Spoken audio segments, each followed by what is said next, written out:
আসসালামু আলাইকুম। এই ভিডিওতে আমরা একটা স্পেসিফিক ইরর কোড নিয়ে একটু ডিপ লার্নিংয়ে যাব।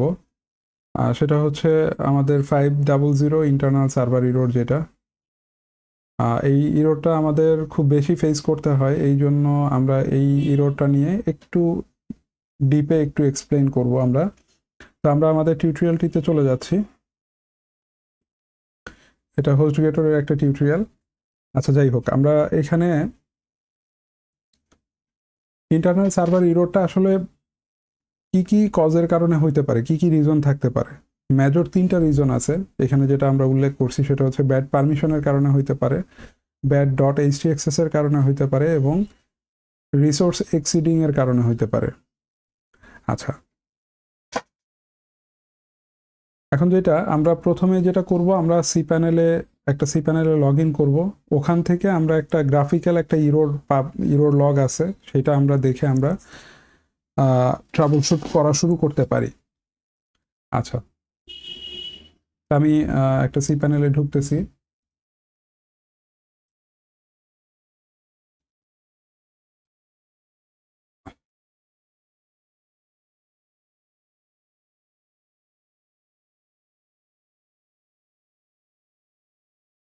আমি ইউজার নেম পাসওয়ার্ডটা দিব এখানে।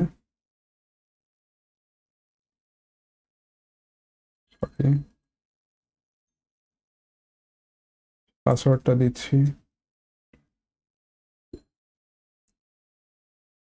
লগ ইনে ক্লিক করলাম। আচ্ছা, এইখানে যদি আমি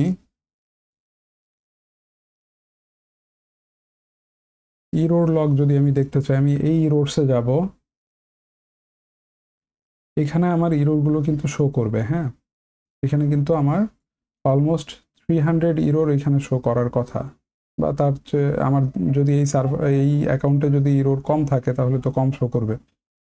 তো এইখানে দেখেন, এই যে এখানে কিন্তু কোডগুলো সহ দেওয়া আছে। ঠিক আছে। আচ্ছা, যাই হোক, এটা মেইনলি মানে এইখান থেকে আমরা ইরোরগুলো দেখতে পারি, এতটুকুই আমি দেখানোর জন্য এখানে আসলাম। এখানে হয়তো প্রপার ওয়েতে আমি পাবো না, কারণ এই সাইটটাও খুব কম দিনের মানে অল্প সময়ের জন্য লাইভ করা হয়েছে, প্লাস এটাতে আসলে ওইভাবে তেমন ইরোর আসলে ওইভাবে পাবেনও না। এই ফাইল নট ফাউন্ড ইরোর পাওয়া যাচ্ছে এখানে কিছু। আচ্ছা, যাই হোক, মেইন কথা হচ্ছিল কি, আপনারা সি প্যানেল থেকে আপনারা ইরোর লগ থেকে আপনারা কিন্তু এখান থেকে চেক করতে পারবেন। এই অপশনটা আপনি পাবেন হচ্ছে, আমি সি প্যানেল থেকে আবার যাচ্ছি। এটা আপনি একটু নিচের দিকে যাবেন, এই যে ম্যাট্রিক্সের ভিতরে ইরোর্স। ঠিক আছে। আর এখানে যেটা দেখাইছে, এখানে লগ সেকশনে গিয়ে ক্লিক ইরোর লগ। এখানে আসলে লগ সেকশন আলাদাভাবে তো ওইভাবে লগ সেকশন নাই, বাট আমি যদি এখানে আচ্ছা, আমি যদি ফাইল ম্যানেজারে যাই, আমি একটু ফাইল ম্যানেজারে যাই, ফাইল সেকশন থেকেও যদি আমি ফাইল ম্যানেজারে যাই,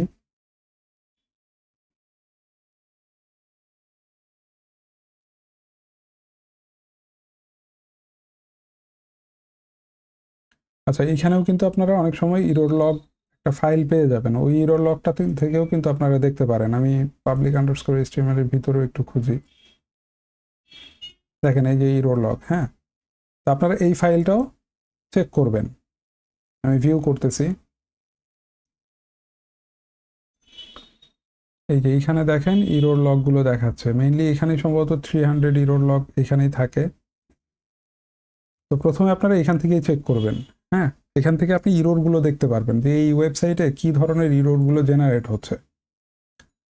ঠিক আছে, এখান থেকে চেক করবেন। পাশাপাশি আমি যেটা সি প্যানেল থেকে গ্রাফিক্যালি দেখালাম, ইরোরস অপশন যেটা, ওইখান থেকেও আপনারা চেক করবেন। এই দুইটা জায়গা থেকে আপনারা চেক করতে পারেন গ্রাফিক্যালি ইরোর লগটা দেখার জন্য। পাশাপাশি এরপরে যেগুলো বলছে,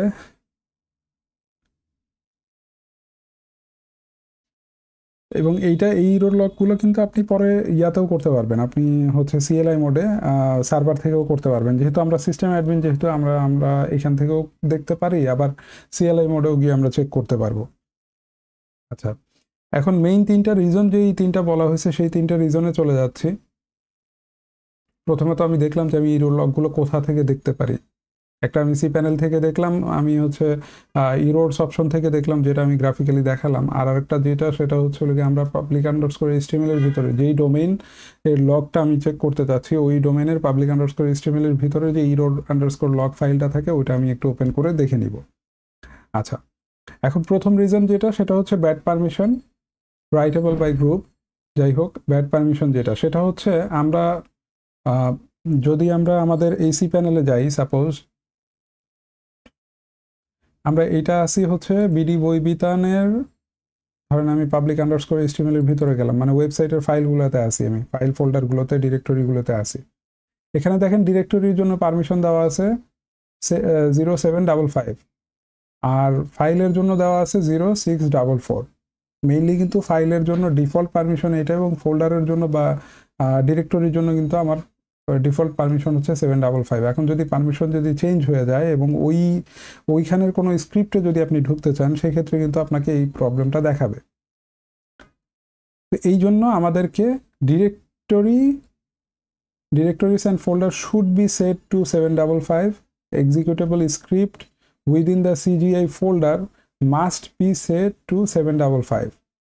এক্সিকিউটেবল যে স্ক্রিপ্টগুলো আছে সিজিআই -bin ফোল্ডারের ভিতরে যেগুলো থাকে, সেগুলো আমার 755 থাকতে হবে। আপনি দেখবেন হচ্ছে আপনি পাবলিক আন্ডারস্কোর এইচটিএমএল এর ভিতরে গেলে CGI-bin নামে একটা ফাইল থাকে, ফোল্ডার থাকে, সরি, আমি এখানে আছে কিনা বা ডিলিট করে দিচ্ছি কিনা আমি শিওর না।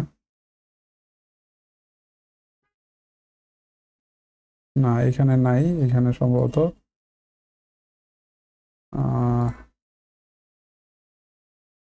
এখানে নাই, এখানে সম্ভবত রিমুভ করে দিচ্ছে বোধহয়।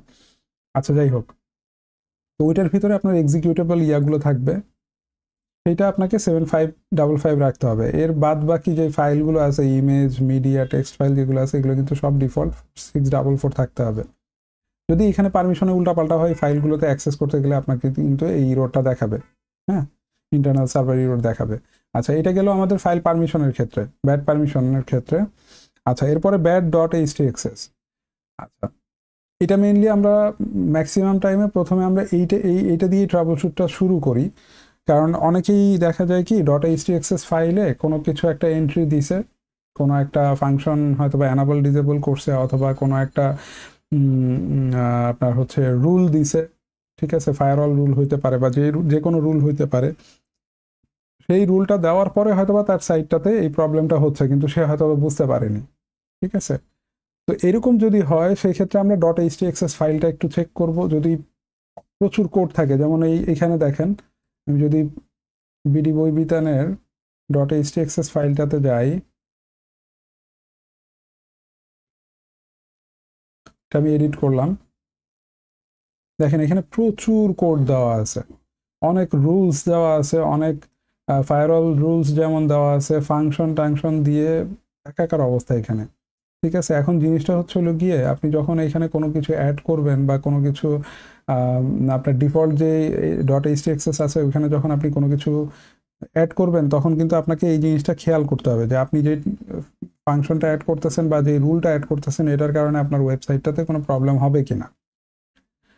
তো আমরা যখন ট্রাবল শুট করি, আমরা তখন যেটা করতে পারি, যদি অনেক ইয়া থাকে, আপনার এই ফাইলের ভিতরে অনেক কোড থাকে, তখন আমরা যেটা করি, পুরো .htxsটাকে আমরা রিনেম করে নিই।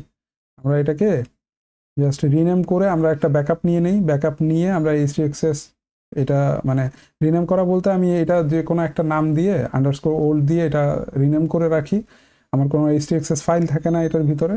তখন যেটা হয়, আমি ওয়েবসাইটটা ভিজিট করলে সে কিন্তু এই রুলগুলো আর পায় না, ঠিক আছে, এটার ভিতরে যে রুলগুলো দেওয়া আছে। তখন আমি দেখতে পারি যে যদি ওয়েবসাইটটা ঠিক মতো রান হয়, তখন আমি বুঝতে পারি যে .htxs এর কোনো রুল এই প্রবলেমটার জন্য দায়ী।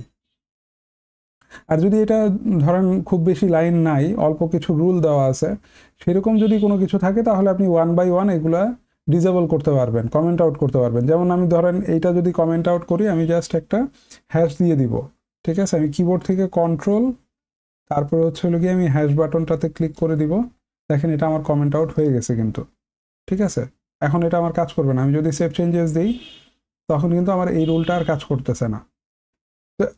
এইভাবে আমি ওয়ান বাই ওয়ান একটা একটা করে ডিসেবল করে আমি চেক করে দেখতে পারি যে কোন লাইনের জন্য বা কোন রুলের জন্য আমার এই প্রবলেমটা হচ্ছে। যদি ফাইলটাতে কম রুলস দেওয়া থাকে, বাট এরকম যদি থাকে প্রচুর জিনিসপত্র আছে, সেক্ষেত্রে তো আপনি ওয়ান বাই ওয়ান আসলে সময় সাপেক্ষ ব্যাপার, আপনি পুরোটাই ডিসেবল করে চেক করে দেখতে পারেন। আচ্ছা, এটা আমি আবার আগের মতো করে দিচ্ছি, তারপর আমি আবার সেভ চেঞ্জেস করে দিচ্ছি। আশা করি বুঝতে পারছেন ব্যাপারটা। এইটাই মোটামুটি এখানে এক্সপ্লেন করা হয়েছে। আর এখানে পিএইচপি আন্ডারস্কোর ফ্ল্যাগ নিয়ে কিছু কথাবার্তা আছে, এটা যদি আপনাদের বুঝতে সমস্যা হয় আপনারা এখানে একটা টিউটোরিয়াল আছে চমৎকার, এই টিউটোরিয়ালটা আপনারা পড়ে নিতে পারেন। আচ্ছা, মানে এইটার টার্মটা আসছে আসলে আমরা অনেক সময় এই পিএইচপি ফ্ল্যাগগুলো এখানে ইউজ করি, না বুঝে ইউজ করি। তো এইটা আসলে এইভাবে ইউজ করা যাবে না, ওইটাই আমরা এই টিউটোরিয়ালে এখানে বলা হয়েছে। আপনারা ওই টিউটোরিয়ালটা দেখলে আপনারা বুঝতে পারবেন। আচ্ছা, এরপরে আরেকটা রিজন যেটা, সেটা হচ্ছে কি রিসোর্স এক্সিড করা। রিসোর্স যদি এক্সিড করে সেক্ষেত্রে কিন্তু এই প্রবলেম দেখাবে। ঠিক আছে, আচ্ছা, এইটার জন্য আমরা কিছু কমান্ড দেখব। ঠিক আছে, কমান্ড দেখে আমরা দেন আমরা ডিসাইড করতে পারবো। তো আমি আমার যে কোনো একটা সার্ভারে ঢুকতেছি।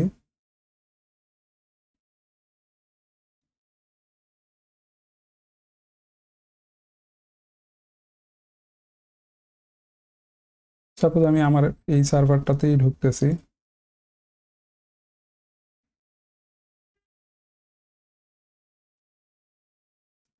আচ্ছা, এইখানে যদি আমি এই কমান্ডটা চালাই, আমাকে কি কি প্রসেস রানিং আছে সেটা কিন্তু এখানে দেখাবে, দেখানোর কথা।